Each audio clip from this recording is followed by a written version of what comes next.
bankesini Yehowa Yana bankesi aniwu Yehowa Yana bankesini Yehowa Wahowa ye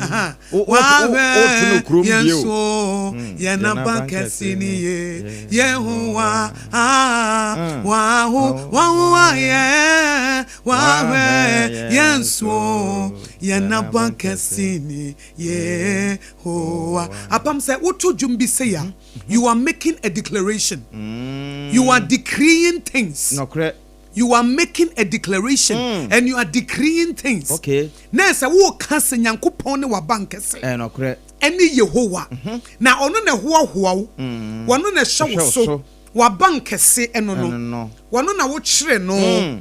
So eti enyum to anya bibi se wo to ne keke. Dabi. When you are singing wo a prayer enyum to ye mpaibo. Empire na wo bono. Oh, okay. Enyem mpaibo no kwase because oh ye ja wo so di ho ntew ohini emra no. Wo to dwomu a you are decreeing, you are declaring say this is who I am. Yeah.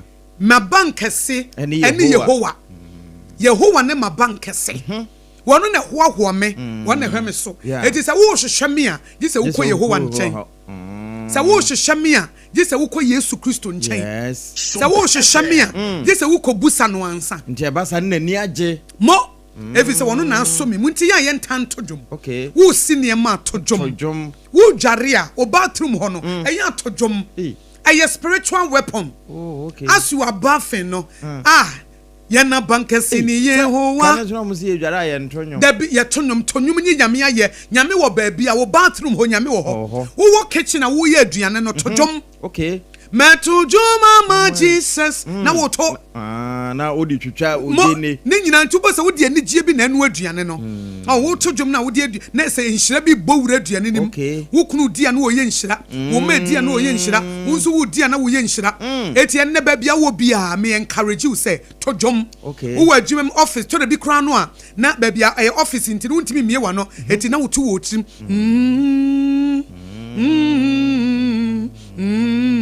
Na wo to wo minim ana to no wa dwenem ya dwene ne kasa ya dwene no e kasa nso anyamete onyamete so say he would do exceedingly abundantly more than you could ever think na said ya wo dwene no enu so kasa kire nyame etu wo office kura na wa dwene mu no na wo de todwom okay na wo todwom wom wo nam a na wo todwom wo teka mu a na wo todwom ya wo ba bia wo bia le esese wutimi God inhabit in the praises of his people. Eti ba bia wo bia no wo ye nyame ye no wote na henie mu wote na ye mu wote na henie mu no wote na ye mu nte no ka na wutimu no a wo todwom wo wutiri mu no ana say free wa no ba no wo invite ne se wo mra eti ono na drive sa wo kitchen ho na wo chance na wo tonwom a wo invite nto wo ne na ye aduane no sa wo bathroom na wo dware na wo tonwom a wo nyame presence wo ho na sa wo ne na adware no ba bia wo bia wo fom na wo da na se wo ne na ye no wo dwom wo ton meko wo ton banche se de nyame ya doma 26 ya ba domi dwom ne ane wo mu nyina ba bedi dwai ne ane wo mu nyina ya ba be ye di obi bass no e ba domi dwom hoi enu sei se obo se mu wo ton ade no wo ton banche akoto ne ade nyina na wo todwom music e powerful na se wo nyame tena yi na ye yie mu dia ene ni kwan se wan ye yi rinsada Wayeyi rinsada wamamia mensa menyonya mina ni monyam wayeyi rimpame numuda wamamia mensa menyonya mina ni monyam o na yeyi rimpame numuda na yeyi rinsada na yeyi Erin sadanti en sada and I want to say pray without ceasing momo paye obra momre ho eti apam obi a wo office a wo adwuma beda bompaye but obetimi abompaye wo wutirim wonya break kakra na ukodidi ayeyi erade wa say da ye bebre erade wa ye eti ene ba bia wo bia ma ayeyi emfiri wo momra wo bathroom atodwom metodwom ama Jesus na otozo atunyame ndwom tunyame ndwom okay ankoto to wi ase secular music bia wo pede wo ho because enwom to and spirit be a wo eta nwumachi eti spirit na eta chire no to spirit ne ba ho eti bi a numtuni na o secular music no the demon na woni mu na inspire no ema ne tro dwom no sa wo to ma demon ne ba ho eti obi wa odwin say music is just music and ordinary music a invitation meaning say runs for be the need for music a invitation ampa on chance free so music a invitation we chance free anopa what no sa it music a invitation it is a what so dwom na say nyame nwom na what you have invited God what did not bem it is a wo koto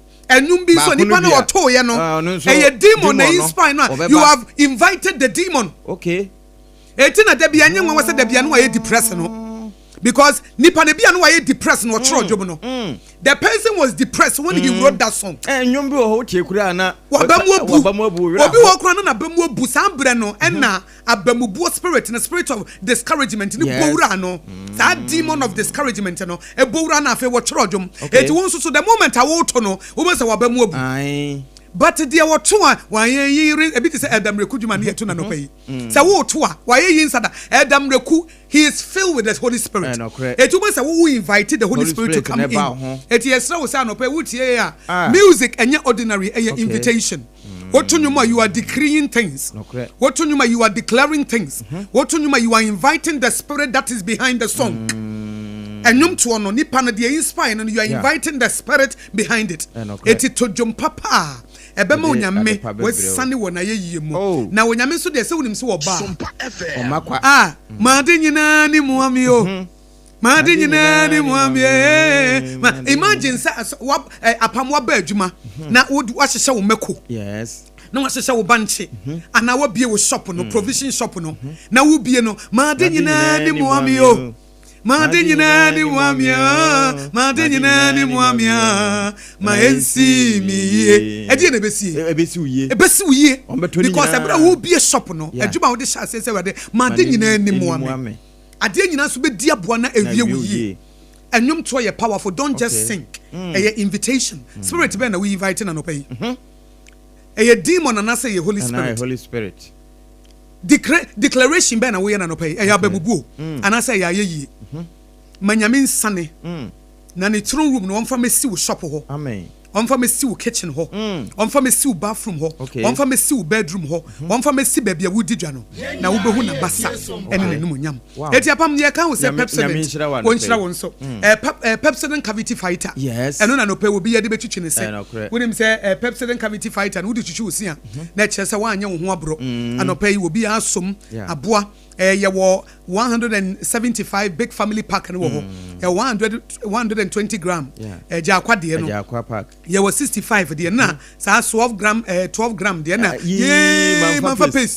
manfa pace na za 1 percent no etinketenketen sashe no uko retreat ni ade a enti Ghana today wo mo na boye chido ma motivational message de ma no pai wo mo ene ka wonti bo mo de Ghana Dental Association wo mo agi atum na wo mo de free dentists amount 80 Pepsodent cavity fighter and no and the fight kaka wonum sentini ade e be yin na free hotel free line no e 0800 161000 0800 161000 na one dentist akasa for free anopa mi busa wo say Pepsodent cavity fighter no e bi da ho a wodi di djuma na wo be di nso a Hagia special local foods aduane papa fie eno no ha chokwan yi so ya won ba bia transition wo no atomic kwan so wo mo ben wo be say washing baby e wo ano ho say wo bo wurase wo ha e na wo ko DVL new office na e ko ashoman ho no eno so ba ko wa no ho eno e Hagia special local foods aduane papa aduane a ede toza fi wache jollof banku ne tilapia fufuo local foods ni nyina Hagia special local foods eno no eti anopa ya ekosi anopa no wotwe ne wabie ekosi enumre no wotwe apa ho semeduasa 8 am to 8:30 pm every day we ya adwuma Monday to Sunday eti wo TikTok ni Instagram na wo be hu no eno ansa wo be frɛ ne ma delivery guy ni nya busy 024 635991 024 635991 Hagia special local foods eno ano no na so obenum nso anopa nso a ye kanfo kasa natural mineral water amount say wo ye wedding say wo ye party wo ye yie bomodin dispensers yi unya bi wo office ya na ekoye bottled water yi eno a pam say wo ba eno ano wonom ye kasa natural mineral water sa no pe wabo bi egu so eno me de enom twisco no oh okay na wonom le kama dispenser no ya unya hyehye wom wutiminya o e kama na bo adwuma pa no anso plug de aboda ho na si wo na wuhwie eti kasa natural me no water Casaloma Ventures na di nsu kroginya ba obi a wo ye wedding obi a wo ye party wo pe bottled water wo pe sachet wo ye yie wo pe sachet wo pe si woni mu benya wo mpe nsu a obi kono mo bekwa konya typhoid ana obenya yare a Casa natural mineral water near come for the amount. One more Taifa, Bok Hospital, let you honor. Obetimi Africa Casaloma Ventures was 020 6469430. A 020 6469430. TBM 020 6469430. And so abba.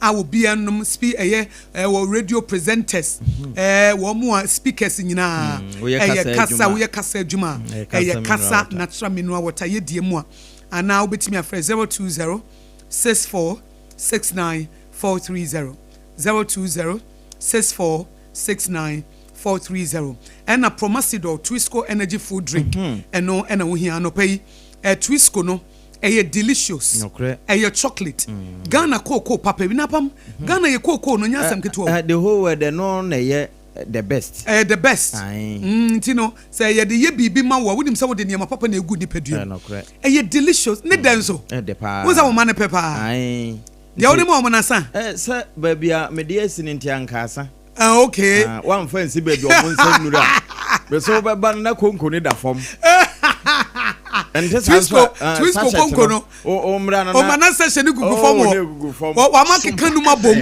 onso na o battalion so ye 5 Twisco energy food drink delicious chocolate vitamins energy energy boosting minerals no ewum vitamins B to say vitamin B vitamin C iron any dia kanyina ntia no pe de Ghana for ya mamunyi na achi good morning Ghana Yaba machi na utie Ghana today was Sompa 106.5 FM Accra no na washan nso say anope wo bebo 2 Ghana cedis enso nyuna nso de nyina ekoyie Twisco energy food drink a wonuma wani ha wo betimi adi wudwuma Food and Drugs Authority nso agiatum Twisco power your dream na eno nso wushim etiapam trending stories be na wo fama ye na afei ye ka etie for say Ghana today nso ni we be say season and time a wo betimi ne udofo bi di the yes wo pese wo chia wo bia bra your Facebook page ni sesi a Sompa Accra ana Sompa 106.5 FM Accra Sompa no ye wo bi okumase ye wo bi otachiman ye wo bi otakwa ye wo bi onkranza ye wo bi osunyane eti wo Sompa keka wo nyaye emom sa wo di Accra ne soso e do beba yes It is said that niema be simple na niema papa wo ha no benya bie no eno ane say Sompa 106.5 no like page no na say waka ye news ne ba ya no hu Ghana today ba ya no hu Mobrasem ba ya no hu for God and country ba ya no hu first service ba ya no hu third service ba ya no hu ye bo odwemu no hu last service ba no hu chesen sempane ba no hu news ne ba hot bite be nie prem to breka se bo no pa no nsia eti da bia na wo timeline na da so eti braye page my phone so aha ko Facebook wadru ho bo Sompa SOMPA wabo SOMPA fa 106.5 account aha nefa Accra account fa Accra account wabo won say yaba like na share eno ano no like follow like na share ne follow eno ano no eti ebre bi ebeba no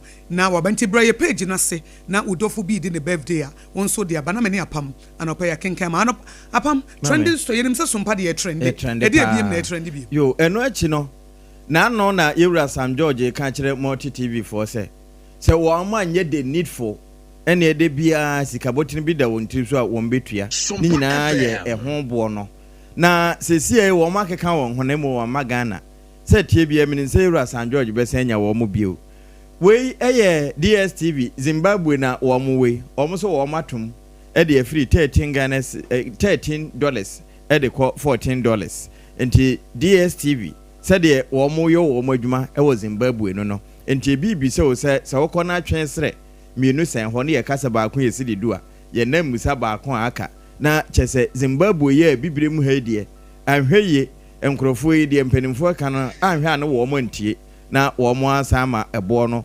akosoro eno nso nsɛm a trend pa afe wokɔ otimantam a typhoid a honorable regional minister say akum former MCE asan akum odi kuro bi kura kan ho asafo ache ne bi no eno nso trend papa nya asam ketwa afe BC so hwe naba na abamu abi ka say ne bra nkonko check online wo hu ne na bra abo awabo na wokɔ check ye no sɛde wosi ye nanim no trend nya asam ketwa isan say wokɔ ye no hwe a na de odebeko school no ehwa hedene wo mkeka bom no grade 45 in wonyae nti eno ho nsem eno nso trend anopa afi mampani njo mahama sade wokɔ Japan no wasi akɔ wo investors wo wura Singapore na ne ho ankɔ wo so amampanimfo no bi kɔ aburokyire a one mpanimfo no hia pɛ okasa kora na ne mene mo popo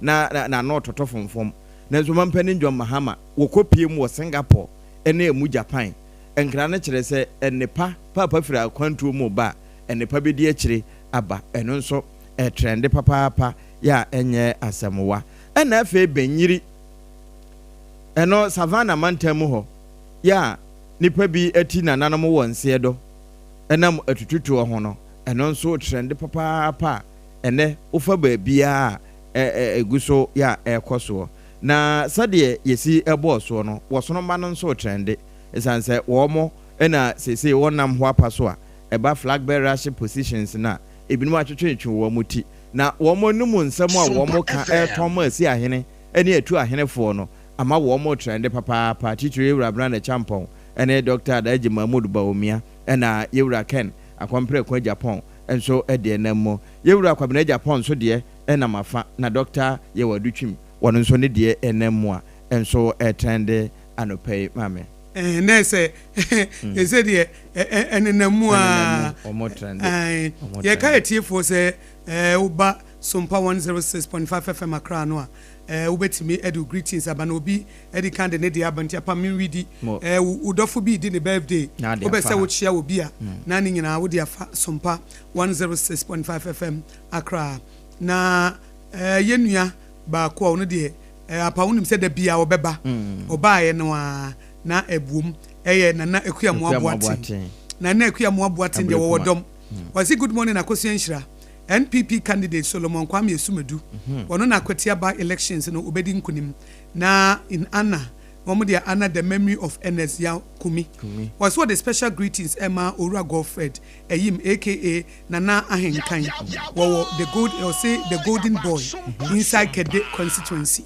we fi Nana Ekuamu Aboate Ablikuma Central aka Dr. Baumia will lead NPP into victory and also so ewaha Masawood Kwame Bantama Kumase Bantama Masawood Kumase Bantama and was say IGP opa on deploy we are seeing security vanko akwatia also opa one security we are seeing anko akwatia ekwan bia so NPP for ebedi nkudim also watchia honorable Sampan National First Vice Chairman hopeful na se na nisu ade hu no eno no eno wode aba eti apamai yen chance na yen fa papers no emra na minim de eda wanim ene daily no mekuta daily guide and a daily post so me wo afi me wo the New Crusading Guard na me wo the Ghanaian publisher okay ene ma memfa daily graphic do bokrata no memfa ensha se mi wi na won so de aka no aba Ghana gateway to Africa's market where ayo mampani His Excellency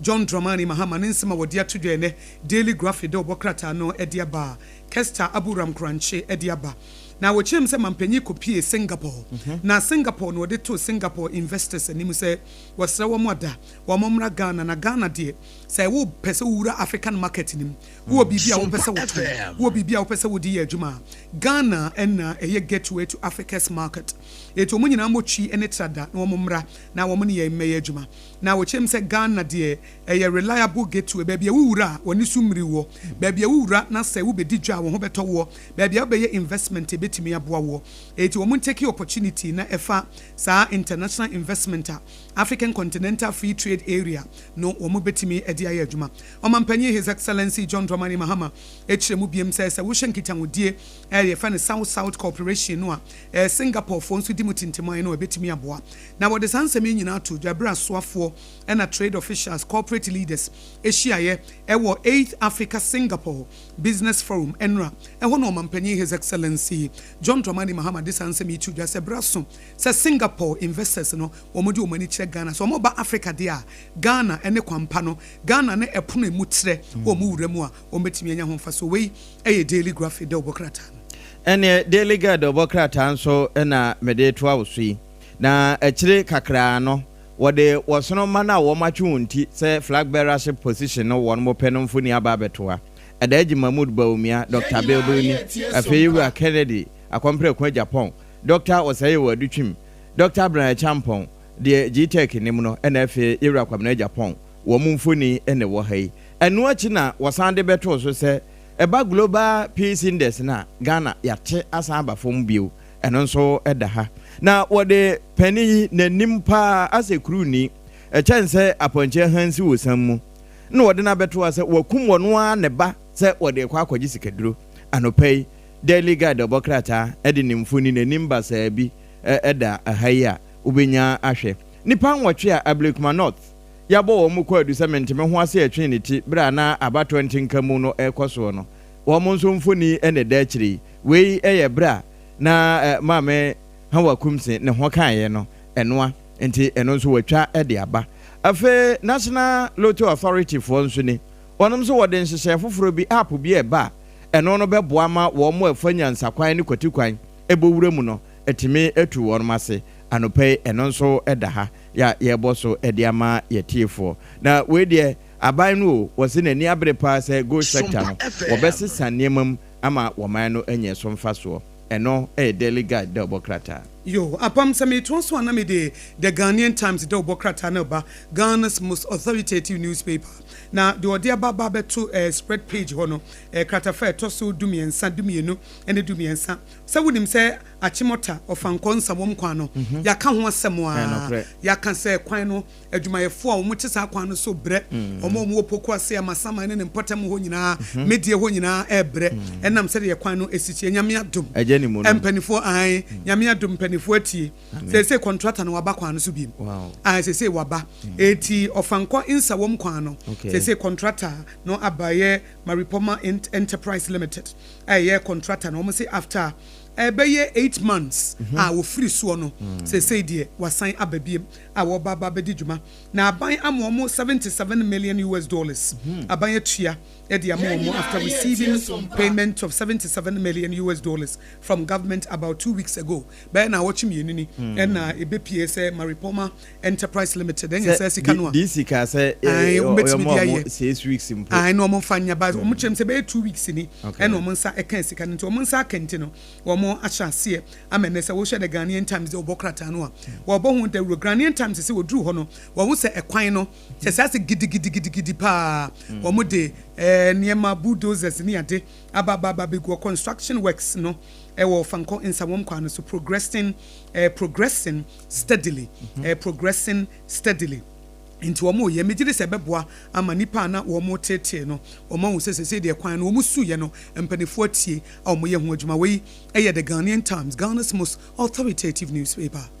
Ene ye nya free Ghanaian Times mu a ma memfa Daily Post nso nto aso na Daily Post ene Odehyieba beto soro ha se Dr. Randiabe ena wasiu ora kwa mbafo abronye bromantan no titreni a woda NPP ano ni nyina ne se wagu ne ho fi 20 million Ghana cedis eno eda soro ha ena mempani John Mahama ene Singapore penino nso ena wo mumfuni wo kire nsem wo kangu na som no Singapore ni ne sija soro saa wo sere ene wo se Ghana eye gateway to Africa mpa nti $3.4 trillion wo momfamra emewura dwam na enema enkoyi National Petroleum Authority ya Ira Gadwin kojo edu tamakulu woda no wo muni na wo so wo mo ye stakeholders forum na wo ma draft MPA bill eno nso ehonsem the Daily Post de bokrata wafa ya wode aba eno nso ewo ha afe yewura Trump ne mfoni ewom na eno nso wode atoso chese wo mo enam wo nsa so na awudie bi kɔ ewo DC hɔ no eno ententem wo mo emfa ho ntansa mo ne yentwe wo mo enyina mra nanim eno nso eda ha France ya Madagascar wo hene akane na wo boaboa wo ma no bra na abrofo no ba ha wo mo fa aniti koye no wo ma akwaje ede aba eno nso eda krata Daily Post ma wo post di ama ya ye boso ede ama yetiefo eno achi no sa mampani na me nyo no nko na nam o so afo ohwe trade and agri business so obra yire Elizabeth Ofosu ajare techima yetifim ra hye badwani wo ka ho bi na eno no wo chese wo mo ne Japan Trade Minister di ehia na nkomo no ede papa echen akwansosem ne da ene ntema enkawa be fantasu wonsu ani ede kro eno eye Daily Post de bokrata anopa die so no na ye tonso ana me the Daily Statement de bokrata no ebeba owura kwabena Japan da hanemum ansa na me de beba no obi di ne birthday nti wo de afa Sompa 106.5 FM Accra yenua Jeremiah Simpson was the happy birthday ma Mrs. Sheila Hefron Osafo Mame anasa Asafo Mame Osofo Mame said was here to one so onu de Asafo anasa Osofo say Asafo we no onti eti Asafo Mame no we eti we happy birthday ne ma Mrs. Sheila Hefron Asafo Mame the Church of Pentecost Takwa area Head's wife nese sofo panyine ne yere no eti ye maame owura Sheila Hefron Asafo Mame Church of Pentecost Takwa area sofo panyine yere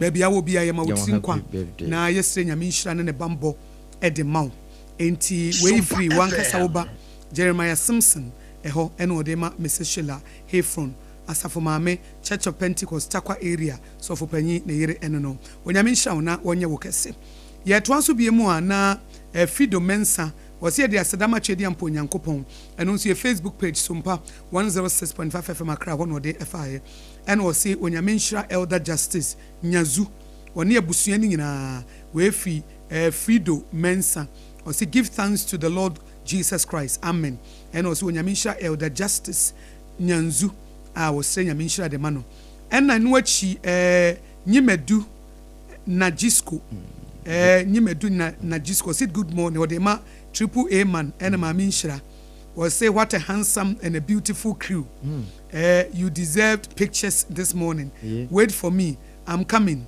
the director Najisco digital photos and video production Kranza and you be free Kranza I was in Kranza there Akumsa Dumase Akumsa Dumase obe free Kranza we dey channel online Akumsa na just go be try Facebook and YouTube apam fabibra na uya me be wish me mama bi enura okay onya 60 years wow Ransford me sending a picture the amount we see here na uya na afeni makai mankai manya de anka asem oto me uya twama me na me fan sending wo kumase enura no wo nkran okay na into the fa de ne bra uya na ma we hye ye ma me boatemanti brem mo ma me bemu no the new crusading god da bokrata na mfimfini ha sei we kratafa etoso edu ena wode aba beto che se afi pran na enya asamwa sade honhom si sane pa 49 Maulid Sheikh Ahmed Tijani ne nhyiamu de nase na kama sesese enkramosom ne de afi bia so a dodo na ho no wo mo ba ebehye wo mo honhom ma enti afidie no na echen da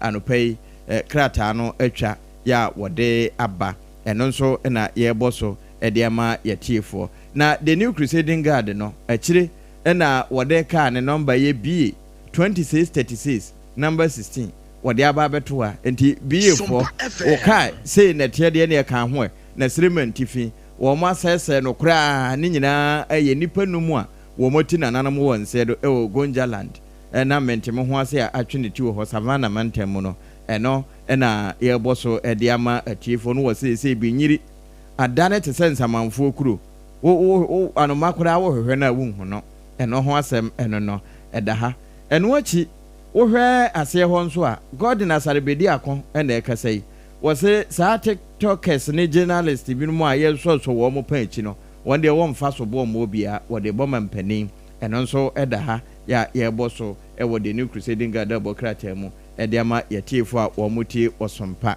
yewura ntim wono na ekasai watete bi pa e de ama wosonoma no ena wo che se ye hwe wosono ne botae ne banua wogina so a wofiri ha nka ho somwe mu na owo somwe mu na wo enka ho nti watete bi di ama sonoma no a wo mu na mu a wo mu ye tribal politics no yewura Stephen Ntim wono emfuni eda the Ghanaian publisher the Bokrata no echi afei yewura kwabna menta aka no ni na wo se the regional minister wo timantamu ka se typhoid akum mo hini bi kura se akum former DC no no kura o sanse nipa 10,000 ena wo ma record free January se typhoid ya de no wo mo nsa ka bie eno nso eda ha na mehu yewura Julius Debra ne mfoni eda se ha check ene kura no yi eno 5,000 Ghana cedis children's support fund no Fidelity wo mo nso ayobi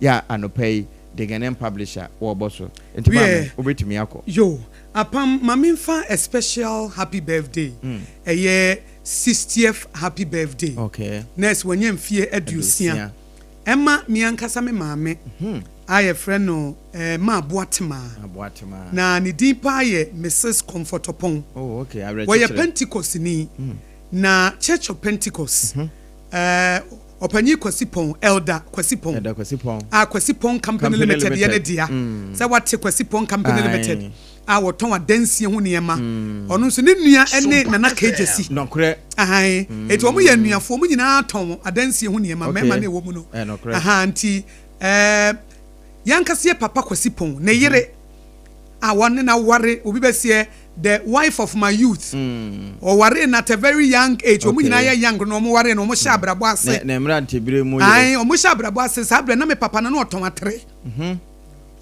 na oton atere okay woni ye maame comfortable atema ya ye maame comfortable atema na sha abrabo ase enna nyame ya dom Kwasipon beton adansie mu niema enne watiti schools ahodo no oton atere dade de ni bi oton bia nya nwanwa so ye dade ba sa abre na no mo o se abre no na o se wo sha abrabo ase na oton atere no wo ye o se atere hyew atere hyew o se o de bibi bata ho atere hyew sa abre ni nyina na won ye maame comfortable atema ye ma ye de friend ma comfort me da me friend ma 60 anu ogina ho yi me de picture to wo hwe aba friend youth obeka say youth wanyini so no ho ofe eti ye ma me Mrs Comfortable atema me wish you happy birthday me di free Sompa Accra Sompa 106.5 FM Accra me tie kasafidie kase yuso ena me wish owura yire Comfortable atema Mrs Comfortopon Kwasipon company limited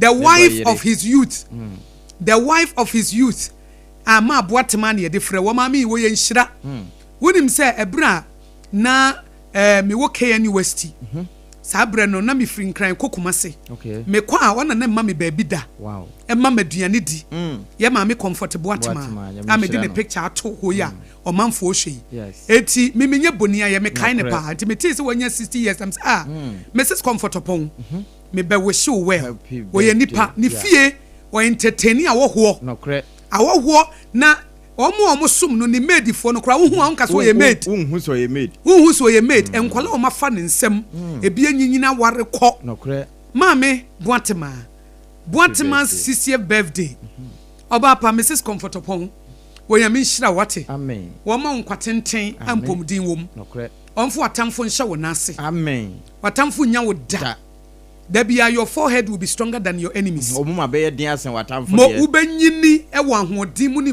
mpomdin mu. Amen. Onyame bema usika bebre mu nkwa fam da. Amen. Was it the path of the just is like a shining light. It shine brighter and brighter unto a perfect day. Obe shine brighter and brighter. Eti Aboatema the beauty. Aboatema mama abasoboni bia Aboatema the beauty. And Aboatema the indefatigable woman. The indestructible woman. Mami comfort upon. Happy. Or a vigorous. Or a vigorous. Vigorous woman. Now, Apamunim, yan chair be met if wabem. No correct. Me was surprise picture be a me de beto me de Odehyieba Ransford. Yaman penny His Excellency John Dramani Mahama. Men sat on the picture be so. Yeah. At here for Mumra your Facebook page na mo hadi. Okay. Mumma has surprise. Ebra na wo pre picture no. Sompa ko sompa akran ko na be. You find the picture of the day. Yes. Picture of the day. His Excellency John Dramani Mahama. May you show us a picture we kura ni refi. May you show us a picture we kura won kai. Yes. And may you show us ebra no that picture no so no. Na wonim say that be baba be president. If someone say mre bi kura no kura kan say. Na wono no won pese obeye abedi akire. Ama Professor Mills na momotumfo and na convincing no. Otumfo na convincing say omeye vice presidential candidate Emma Professor Mills. Ono kwa no so wonye. Otumfo na mum na ka bi gu na sum and na no be president. Ba ne picture bi Ababe di Sompa Accra ho. Ye de beto ho. Fatu won ye nhade. Ye tie for mo me picture of the day. Picture of the day. Ransford ro. Na demu no. Na da ho no. Be hese wo behu no a. Wow. Apam Sompa Accra nkwa na de be ma wo. We ye friend the picture of the day. Yes. Bra ne be hwe. Be hwe ne be kinkan ma me. I may say open rasebedwa I etibra na bra your Facebook page Sompa 106.5 FM Accra na be share His Excellency John Dramani Mahama ni old picture bia no de periade yes eno ye picture of the day bra ba be ho say or the NDC chiniye no bobo na hwe na wohu nanim wo se no ya brante ba jo asa sharaf ne ba mu ano shay onu say vote John Mahama wan fa on bibianka wu vote John Mahama MP for Bolebamboy constituency for a better Ghana for a better Ghana a better Ghana ne no a better Ghana ne say nye yeah At here for me say who the picture we wunya no baby Debbie. Jesus Sompa Accra. A picture of the day and opay the amamo. Bra never show any suade. His Excellency John Dramani Mahama. Sabe na His Excellency picture na chepa. Behe na who say ewiase ehu apam. Den who said that be oba begina better Ghana so na dia pre. Because when no wo pre Bolebamboy MP. And audition say for a better Ghana. So it was prophetic. Because no, who should the campaign or the buyer for a better Ghana? The other bow one no for a better Ghana. And when it's a prophecy on a Professor Mills buy better Ghana. But we know na a year time and no pray Bolebamboy about 1 persuaso. It's a picture na that one will be any Jesus Sompa Accra and the dahono vote John Mahama. Who's one for Dramani in the crowd? Debbie. Upon whom? Vote John Mahama. Jim. Now, heard the why I brand you. Young and energetic. Young and energetic. Minimum pono. And then we move on and somewhere I can't go to no on family. And what was that? The minimum ponos is Abra no young family and somewhere you can't. As a company, it is Abra not a pono. Says a pono or the wow. This is Sompa for you. This is Sompa for you. And that now away a picture of the day this morning. I vote one for Dramani na mtu wa but who na nimu no oh now or that's oh you handsome about that's handsome so why now or you nice young energetic man. And it was vote John Nanimu Joe and now you innocent. Oh very innocent. Yeah. Oh very innocent. Vote John Mahama MP for Bolebamboy constituency for a better Ghana. Nyamiama better Ghana na manifest. I also yes. The power of words. Yeah.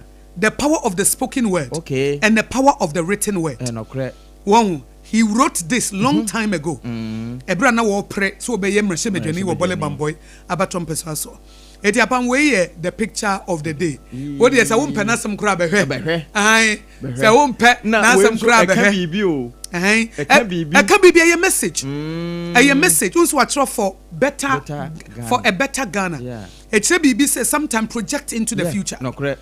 Even though send or pray Bole Bamboy no one casa for a better Bole Bamboy or say better Ghana. Or say better Ghana. Okay. Even though no or pray Bole Bamboy no one casa bia for a better Bole Bamboy.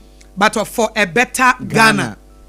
It when him say onya e Ghana nyina no baba beso. Another one. Yes. Aha. Where the nkrofo wo. Saa de one ne ho kani eda hoyi. Hey, yeah, my Melodina. And you know. Hey, and you know. Wait, so, hey. Apam, and it does so homobia. And it does so homobia. Wow. Wait, so ya one ne who can Lodina Mahama. Aye. Oba sha brantia. One who's Westiswa. What who trousers no? Yeah. Apam the enemy. And the same trousers will be na apam wo she.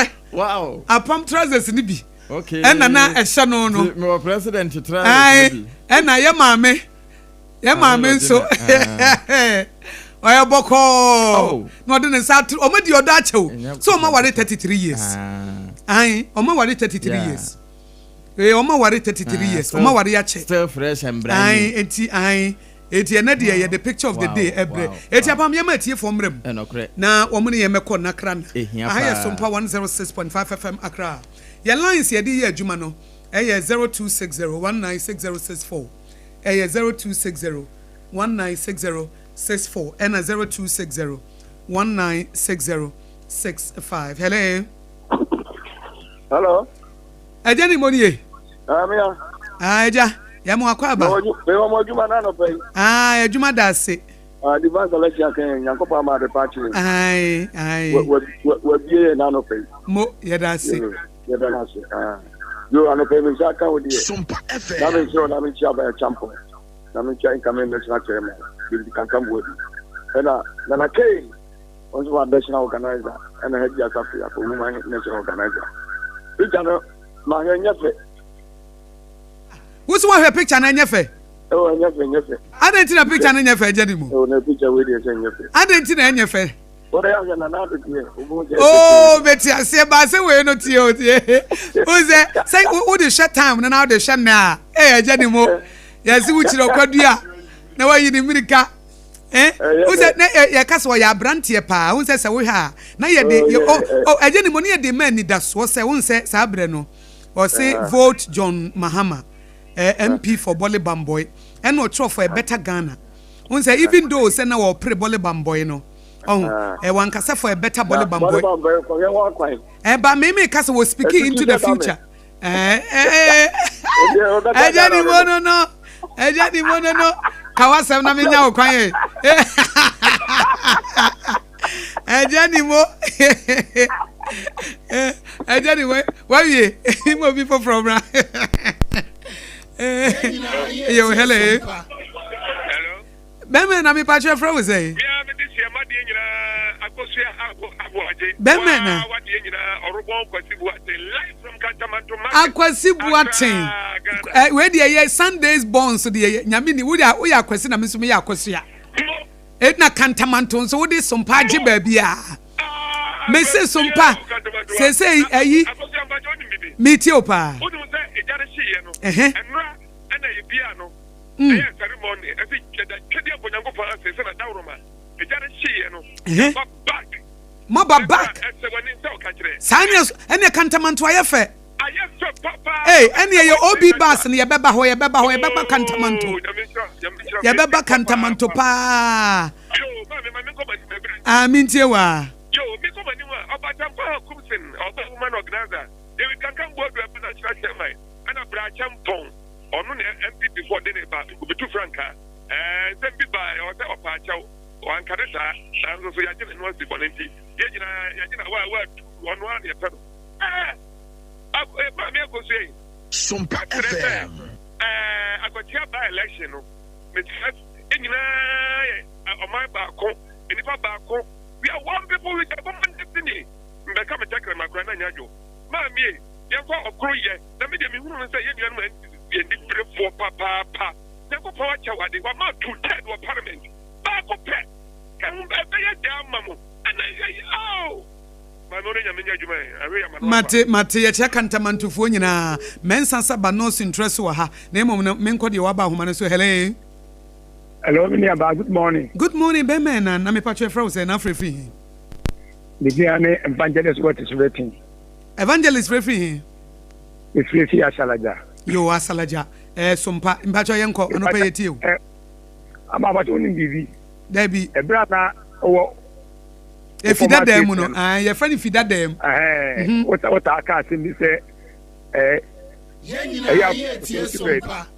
so me ba just me can say bisa say ya o kasa what I can't say this also o brisco to no to baby brisco again mo brisco to no to baby why na me brisco to no to baby o again mo ya see me brisco to baby na picture na efe Mama picture na efe pa brisco to baby za no dey and the mini aba na me kan say yetre nkwane anwode ma e ma mpanyini say Ewurade mo no ho ban baby obi a no pan me dura sundwie mu na nyansa anya me dia ma no so mpanyini o man anim no wo kan say man ye me de pa wo say better Ghana na o sha ase ache da pa no o adwen papa eno na edina nimu a na babo so nipa bia say na wo dwen no sa na wo tie nti e ma fense ye man panyini eni so alu na go pon dia ma no so mpanyini o man anim no Ewurade mo no na emrem na kakra me de babe wie ni say MPP die me should have support o mo sa mo nanka o mo dachi bia no so mo paniye pa dia o mo ba kan Japan mra so dachi bia sa Ghana for ka say NDC for one from hon do mo nkwa do betumi di MPP abapa wa no oba ahima ken unim ebra o mo call primary ni wie em say last 4 years FNC last year mo call primary ni wie no a ba o mi afa ye no owura kwasi plat betena PCFM. Hello. Mema na mitio pa. Owura kwasi plat betena na kwasi plat ka tem go tinu onim se Ghana for do ken Japan sa edi abi before na so onim se ka betumi awi ni aban bo tan on papa no mpena asem a owura bland e chambo ke kan yi se ken ne kan ya ga beto o manyin asem e gebesi Mate me da se mo obi from ra mate be me yo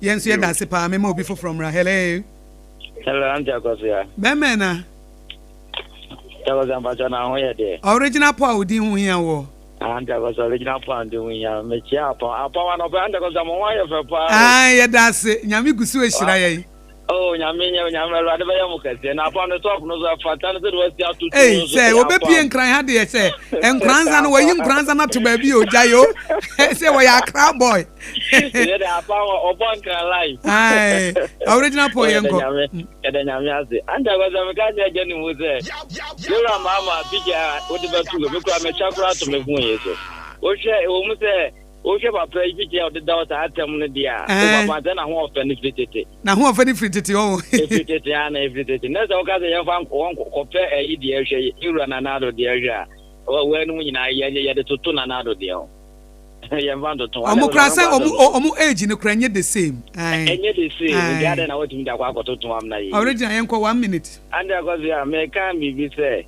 MPP ni NDC Ghana say ye ne pe na so mudi abro minim she akatu kumazu road ya ofanko onu ya ukaze emfi ayi ni o efi o mampanyin ko for breast what say a better 20 years as a senior sebi entimi mi sa akwan we Indiana minim se Ghana ni bi be na radio zukata na MPP mla NDC mla na ni buza muta de ya boni pa bia na se sebi nim na wonim adepa emfa ma ne ho ana ko za Ghana yo woni papa ya penima pa de ama ye ho enya MPP ni NDC ye wala ncha mati ma pa ne betima yo mani ko obi atuna ekwan ba ko ho emfie aduonu dia na se wo mu koba na ekum nipa na enyu mu mobo enyu ma dwo mbe ye dia ejenda Ghana for us also process anko fun na ndazo me do man so mate wa wori na ye ma obi for France so wan kan so pa ye ni sa ya adwen ne mate me da se hello good morning mama good morning be me na me pa chwe France na free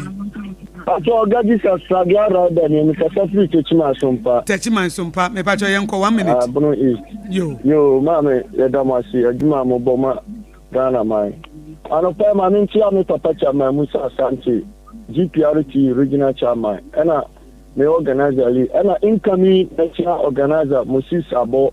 Ena me papa Baumi ami chia 7.3 anope. Mame, say o ka ye papa your mama who has a say ni slogan bi na ye better Ghana agenda bi. But slogan dey e wo twa ne keke ba onye hu adwuma. Better Ghana no ono oba be di akonya nyankopon ma na kwanya pa esira no se omra medi o man no so ba oba ya mi hu ade papa bi a sabi waya di ama o man we o wo bra oba be ta banja no oda da akuafo kokofo me ma mi kokofo mi papa kokofo ni oda da mu hu futuro bo mo ni se oba obetu kokofo mu ambag oba mo hoto 6,000 Ghana cedis. Obadaduru ya no wadada amanfu o sese akuafo na tia nroboa ya den kufuata na kokko bo wo so no samo mo fetraza mo nuro na kufu adu tam wo bo fetraza samo mo nuro ni na chu opada kokko price no ya papa mama kotu kokko ma 120 Ghana na odi tumu we ya better Ghana agenda aya nturo ni na da agenda o Matias wadada akuafo Matias Medase obi fo from Rawai they will chat to okra. Hello me ba cho e fra usa na free here. Hello Isaac Kaswa yo Isaac Kaswa Sompa boneta wona wo chat to enwa mi kra mo live adan no ye den Moka Sompa station eni ayi a no mo yi Kaswa afiri yamfa Kaswa nka ho fa che no pa mo Kaswa ya mo Kaswa Kaswa Sompa mo fa ncha ye na Kaswa de nka mo de mo ne Sompa ye se prono ne mpontere we de on behalf of Sompa Akra Mr. we de on behalf of Sompa Akra I apologize fa che ye Mati me de achemu Sompa come on, demonstration about how Sompa Akra Kaswa yanko Odehyieba Bemena Ghana no enye nsam kikawo ene be ma Ghana yeyi o nimdie no ene bi ni ho Malaysia fom abefi Ghana hawo no mo de koye ena be no mo de yeden nimdie eni bi ya kram opi agricos ya kra cabbage fitogo ada ide na haye nimdie no mu ni bi nimdie no ye ni bi Kaswa Sompa yenin you nimdi fo mo ma kosku ni ade wo si yeni bi yenin nimdi say mami atasi baby a ye we ni ya kra tomatoes fi desert ena Burkina Faso o mo stop ye ho kire ye agricos ni ya kra mango efri do wa ko kin so menya atasi na da wo ni nyina ya mango atasi yentumi ni bi Matias yes sana me pa kire Matias yes me da se me da se pa ye nua ba ma Sompa Kaswa na ye te ne nka no nti ye de dwumadie no esi a fato ho ma me fiada na mo behunu ne ma fiada picture of the day ne ye de beba no fato ho ma me obo se nyame ye odo with the capacity to organize fasie ma me na fiada ati for ye bra na so aye me safo be makantanka wo ba no na yenua Rahim Rankin or see yes the game started from long time prof idea there's a started long time ago also your assemblyman near de and na yakua mo aboato de makenkan dada Arthur Decker or see good morning Ghana or see great delivery and wono so edene de no ebeso munti abam ye bra no aso ye kro na efiada ye the picture of the day for so ebeba no manfo abehwe and ye the his excellency John Dramani Mahama de and ye de eto ho kama da cheme de de beto ho that's me do the better. Yeah, my said that picture no lie. eti edisi ye from Akosua Aboagye betimi from Akosua Nshameni triple Aman Apam Dadaa na mote yenka ye sorry na safo kantanka the tip of sports no aba wo wie ye no ane the first service dwumadie no prophet Dr. Oduro ene ye bekọ Alabaster ne akofa first service na free her worship praises prayer na no pa no de Kenya ho na wo de abobra wo wie ye na apostle Franco sai wono nso 10 to 10:30 na wo the victory charismatic chapel wo mo de no aba ne abom dwumo akopem se premo beto premo to ye no a ne de sompa kase ebo emu ohwam no ne de aba prem to kase ebo ye wie ya mobrasem ye obi asem na etuem mobrasem ye obi asem ye no ana for God and country Professor Kobla Abochi eye social political show no aba betena so wie ya 5:30 ne de hot bite kase ebo no aba hot bite wie ya na third service prophet Mango Day no no so aba betena se wie ya na de aka nyina no ene eye wuku adai na osofo aba ko beba obeba sidafo wie 9 no a na 10 to 11 no osofo ba ko nso prophet beba be hye ho wie ye no ana fe sofo solo enso ne dom ababa beto aso kwaso tie Sompa 106.5 FM na ubenya ne ma papa e de abobra nyansa pa wonso betimi de abobra yada mu nyina ase mama nka bebi kaka fa makoma mu ne ho nkyerɛ wo obo me ne mabusua ho ban me de ne hye mabusua fi awon to aso kwa awon to aso so hye mama nka kyerɛ wo me de mama sire da ne da me de ne kyerɛ papa de tiri kwa sabe bia ye obi wo ho aba emeya hyase bio enti mu ranom na mo kan fo mo saa oh debi Pepsodent 200 grams for no asem ne ye kan yo eye kokoko Pepsodent kokoko promo no nie eye Pepsodent kese dada no a na ye de 25 grams aka ho jewodie na ba wo busua ho ban na hye wo se mu de FDA agi dwade nkrat wo yi na fa na moko Yekoye train wa garden nim. Na me pray ne. Mama, javelin. Oh sa. Na plate no so e. Mama, enye plate o, discus. Yeah, training every say ya best ya inkunim difo. Mo asem winim say, ansa na mo bedi inkunim no. Mo hia hodin bebre. Say ye chocolate taste ni tu nchen a. Ene fota e what Swiss comunu kra energy boosting vitamins. Ni minerals a. E bon kunim difo. Mama, yeah, that's it. Me mo freya pomudi hu hear me. Twisco, power your dreams. FDA agi ejeje inkrato yatum. This is our own. Let's cherish our own. Ghana Premier League is back again. I say this is our own. Let's cherish our own. Division 1 League is back again. This is our own. Let's cherish our own. Ghana Premier League is back again. This is our own. Let's cherish our own. Women's Premier League is back again. I don't see a day what dog can want. I need you can want. The ratio more. I day what dog can want. I need you can want. The ratio more.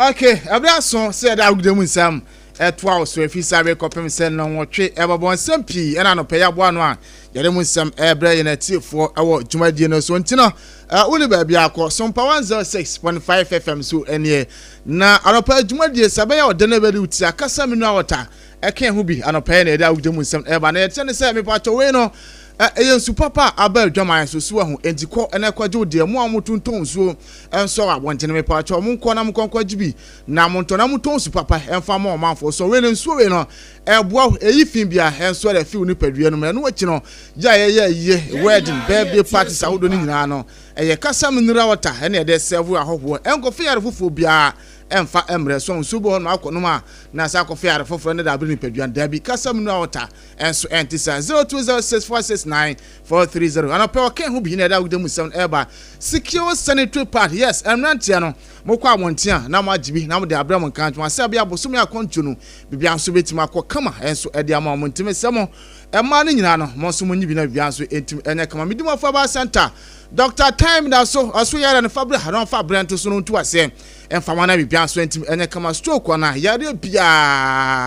yare bia to so na nka se me yare dia no na de mekom da bi enu tia me dim afo ba center aba obedi ama no de bre time ato yare no so na wotu asem enso edi ama freye 0244774282 0244774282 enka se yo pokria se mayra sanso na wuramu asantemantam so yo buakwa agogwe na aban school no na edi hwe no mu wem na obo fa na poma so asena ye de agudemu son eban 10 times starting eno a chan tournament no eno so eguso a ekoso semi final games no ebi 8 to na semi final game one na ye o me friend say Madagascar eno Sudan ena edibol jumale ni ba na wie na Madagascar ashe Sudan na we na travel ko extra time 90 minutes obi antima fa ball ato no yonko atena ena ehura extra time under 116th minute and Sudan consider egu na je Madagascar ba kwa Sudan so no entim anti na nwumra so na Morocco na amsu game no na enya sem kutu akra Morocco ene Senegal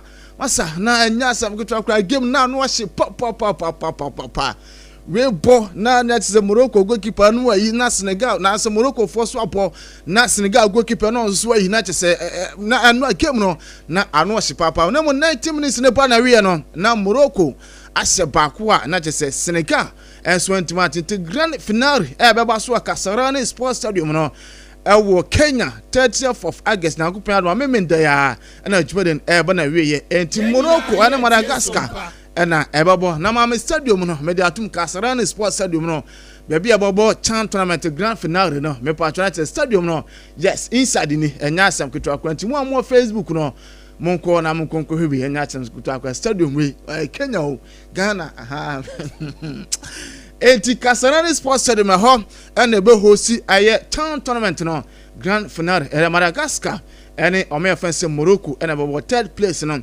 enso abeye Sudan na ene Senegal no coach James Kwasi apia na boys na mayere eno entimant international still grand final as third place no you hear say bibia enso ebetima ko kama enso de amamo eno chinya kopen aduma na otwere yakwese de ben ena democracy cup no eno enso 8 abaso ewo Universal Ghana Sports Stadium eye glorious as folk ene Accra Great Olympics oli gbogbo oli mashi oli konson Oli Sompa FM na chese oli di ne de yakase bo ade be chinya kopia aduma kwesere di enu ya na democracy cup no eno so 8 abaso na mpanifo chema eye 20 Ghana cedis na omo beji ewo gate na no na speaker of parliament edin komakakra ede afa democracy cup no ye tie sama speaker of parliament enso edeka ede afa democracy cup no. We are proposing, subject to a confirmation of His Excellency the President, that by the 1st of September, I'll be leading the team to go and present the trophy to His Excellency the President John Dramani Mahama. We hope and pray that His Excellency will also find time on that day to come to the sports stadium. We are proposing the 5th of September to join us. It's a proposal we are making so that we will start with the curtain raiser. Parliament will play a team of the judiciary as our partners. And with my strong men and women here, we are sure to give them a run for their money. We will have the curtain raiser, and then there will be the local derby. Once again, to remind us of those days between Accra House of Oak and Great Olympics. That day, you know, that day used to be great. I'm not sure these days whether they are still great. That's why they will call Great Olympics. 80 those days, no, not just out to Olympics, na enya sam ketu akra na so menim se ene de onim se Olympics edar so te se olden days na se owura fanse olubo commodore enso Fred Popo amunyina enso yempanifo omobo Great Olympics dim se enche division 1 no omase tima qualify no maba be vura mu enso premiership no na bia enso tima kama na wasadi commodity for Ghana football ho wachema Ghana Premier League ayade ese omohwe na TV right won sensem no etimi tumpo na league no e fa no ntuma pa enso etimi adifra na owura kirema owura fefie bie mu a obakọ na chese Ghana for yehwe EPL La Liga na omoni panefo kasa na ese na chese multi choice for panefo kirema omohwe so mba ba ye league eno so na se pamu mi na de nsema speaker enso e kan fa multi choice ene premiership na so ho We need to up our game. We need to come together to invest in making sure that the necessary environment for the stars to shine and show the way are put in place in this country. And so getting everybody on board will not only let us share the culture of democracy, but also up our game in football. And those of us who are young enough are aware of how teams from Ghana used to go and beat teams in the United Kingdom. Today, if you go into our families, everybody is watching DSTV and they are watching Premier League. We are not now watching our own games, but we are making efforts to get that to aired on DSTV, our local matches. And to where some Speaker of Parliament, and so a kind of far. Now you say, one more here, sir, multi toys Ghana, DSTV. Aha, on my league no, on my baby Tradam now. I'm confused. I say, one going to say every Christmas. Today, you heard the from Abana the Musam, so Adama in a teal from Sompa 106.5 FM. So, I feel continue to Money concentrate cap, and also now cherry and ask watching and answer cap, and also 8 are starting a team. We patch Omaji Pina, Akosua can dream self see. And watching the Baseke Holy Stars, El Honumbi, Medium Sporting Club, Adriana Stars, I can one a nation FC. And to win clubs in Sia, Omaji Atuma Central Caponon, almost El Quacobo, Nada Shira, I have richness in Trians and Munam. No, Anna Abronoma Aquasi, on air communications officer, Edema Samates, and a wizard said, and Central Cap, we have a swing, I'm Mochina, and I start now, Pardon, I saying. Metumi akase ohwe preparation sama adiegu akwemu for afin century cup na edastrom kon ohwe in century cup no the biggest pre-season tournament in Ghana now nti ye pese ye ade a sabi yerensi nti nanim bebenyam meni okase everything is in place ne sinsa ye ne omo ebesi akan no ye ne obi akasa obi amayen ne arrival arrangement then so ya provide security a efi say teams no e ba semra boy ombe ligi wa mutu semra boy baby Mobeda, Modidimu, Obambomu, everything is in place. Your bomb test, Yanko Bayadum, now are going to Masu Gino, or maybe do some about 20. One of what looking at say, the beard da, now quite so. And to win some old friends, and I say, Akwasi Abronoma, now on air communications manager at my FC Samates, not the same some. I don't know, none of the answer. And so check up last season. Diana, I was ropa no scar, but the mark clubs are take part on. Now, and also other clubs no HMS so any now feed no, and so I saying.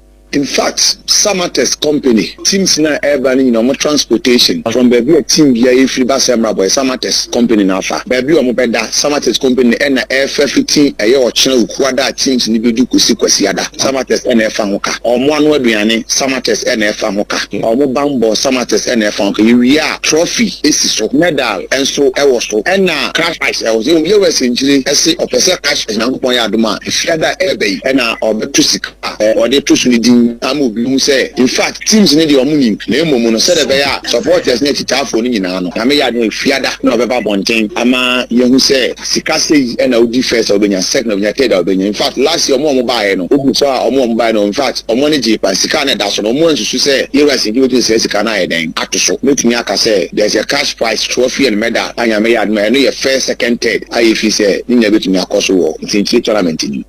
Enti when some Akwasi Abronoma as well to Jana Pedum some me at for the game one Nations FC Dream FC Mediama Nations FC and I say when Samates and Adriana so be game 2 game 3 Mediama and Nations FC Baseke Holy Stars and so on Samates so and so on tiwe and Central Cup no mun 7 damage for Enro Kumasi Asante Kodoko on Valley 2 players the Odikan Hamza and I say where Musa Hamazata Tifana in to Sumame Musa Hamzata Musa Hamzata one Eka Hobi and watching Walid name of Hussein and one mechanism and ramping phone and on very born and on some catcher Kotoko episode play about who some signing on best at 3 months and near boy friends Johnson upon Owusu.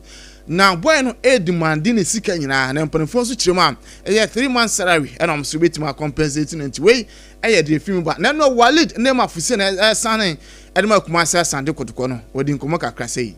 I can say it's a hard work, and then my dream is to play Asante Kotoko. To me, because I'm a skillful player, and then more 20 times assist in those, and then I know people don't really know. Anyway, summer Walid name of saying after so sunny contract nti was sunny fisherman san ene dema kumase asande kodokone nsem eno no nyanyame aduma na otwewe ya so na champions of champions super cup no eba so ewo bibiani dance park na Kevin Apam defender edema bibiani go sas wodi nkomo kakra omo oguti men ye so no ya boye ho sen omo kra se be ka se yesuro bia na se ene de ebi ni yem yesuro bia organize de me ka kire omo no se omo nkoso anta ya chi se de ye ne dada na afiwe so ye be se ya mo ni agi anyway sama defender edema bibiani go sas Kevin Apam two dwa na enu bibiani go sas team no enso etimi do mane kiremu efrin krakopie mu o bibiani enu enwumre be no nsian pam kopem no sonso no na mo kopie mu o bibiani na ma me pictures na enya asankoto akura bibiani man no enso ede ani gye ekohye team no wa abra no go sas team no ekopie mu bibiani enwumre na enya asankoto akura omne gaga top 4 no omuso di timi kopie mu obiana no supporters na ani gye no na ewosro pa na eda so gina go sasne kotoko mu sensem de abetamu a eye striker ade ma kumasi asane kotoko super cup eba so wono so akasa kakra de afa ho. From our past game with them, we got a lot of chances, so we are just going to work on our goal scoring so that the chances that we get, we'll just be able to score them. In a game, there's lose, draw, and win. And this time around, we have lost one, and we are not going to repeat it. Anyway, sama abetamwa striker and as a forward, Edema Kumase Asante Kotoko, and so that to the Antinakupa and Marco Sierra, the Nebedia Super Cup, the way from Ababian, the Bama from Sompa 106.5 FM. So, Brilliant, Jenna so near Kwama and Farmer and Samno, and for Emre Janati for now. Odum said, I dare not to say Champions League. Quarter final sana and also Aguswa Ekosuna Enwa Karamat Almati and it's set game no was the first game na set katifi wan shebi Karamat and so no Almati and so entim an shebi na Enwa na se Almati atena phenomenal set ebo Jordan ne bana wi na still obi afa won to na yanko atena penalties and Almati win 3-2 on penalties now after the game Banda Rogers and Eddie Komakaka and watching Power FC as well Kravna Zazdar game and also Equindi 1-1 first game no 1-1 second game no Equindi 1-1 penalties and now Power Force FC as well to advance on 3-2 on penalties and a pair with some Emma in a team for Storm Bucharest as well to film Esha2 Emma Podo Glems as well so ultimate team back as first game no as well 2-1 at penalties and Podo Glimpse at my advance on 6-2 on penalties and a pain. You know, some amateur for and after the game, Brandon Rogers. Now, Bianim says, baby, I do the other Celtic air qualify and should have about champions in Anwa and a Martin time. Yentry Brandon Rogers, Nensama, on also 8 Mekai. It's a tough one to take, but like I said, we didn't do enough over the two games. Does it feel a bit self-inflicted, the pressure put on yourselves because of not replacing key players? Listen, it's very. It's Anwa, not just Brandon Rogers, no, I speechless. Nemo Nakupa Adma, Europa League, almost where the one much more. Now, my Biasu, everything Aqua Kama, and so Eddie Amama. Na owura your friends say Ruby Amorim Manchester United mu coach no wochirema masa mutim no enye ready say mo betima akwa Champions League na say mo betima compete in Europe enti Dave say anopo watim kan mutim no mu coach owura friends say Ruby Amorim wodi nkumo kakra era fa mutim no so ho mo readiness it's a normal thing that happened in other clubs. I think we were not prepared to play Europe. That is my feeling, to have strong games in Champions League and then play Premier League. We need time to develop as a team. So they just need to fight for the places, and then everything can change. Sometimes one is playing, in other moments other guys are going to play.